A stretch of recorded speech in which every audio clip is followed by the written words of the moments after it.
राजेश चषक फुटबॉल स्पर्धेतील पहिला उपांत्य सामना आज पाटाकडील अ आणि दिलबहार संघात खेळवण्यात आला। अत्यंत चुरशीनं झालेला सामना अखेरपर्यंत गोल शून्य बरोबरीत राहिला। त्यामुळे सामना टाय ब्रेकरवर खेळवण्यात आला। त्यामध्ये पाटाकडील तालीम मंडळानं 4-3 गोल फरकानं विजय मिळवत या स्पर्धेच्या अंतिम फेरीत प्रवेश केला। संयुक्त जुना बुधवार पेठ सेवाभावी संस्थेच्या वतीनं राजेश चषक फुटबॉल स्पर्धा छत्रपती शाहू स्टेडियमवर सुरू आहे। या स्पर्धेतील पहिला उपांत्य सामना आज पाटाकडील तालीम मंडळ अ आणि दिलबहार तालीम मंडळ संघात खेळवण्यात आला।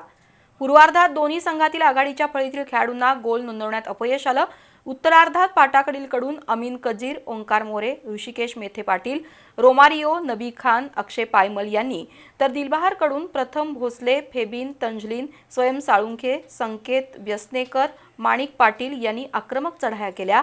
मात्र उत्तरार्धातही सामना गोल शून्य बरोबरीत राहिला। त्यामुळे पंचांनी हा सामना टाय ब्रेकरवर खेळवण्याचा निर्णय घेतला।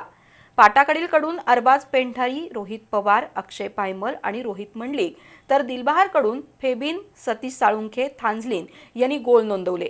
त्यामुळे पाटाकडील अ संघानं 4-3 अशा गोल फरकानं हा सामना जिंकत या स्पर्धेच्या अंतिम फेरीत प्रवेश केला।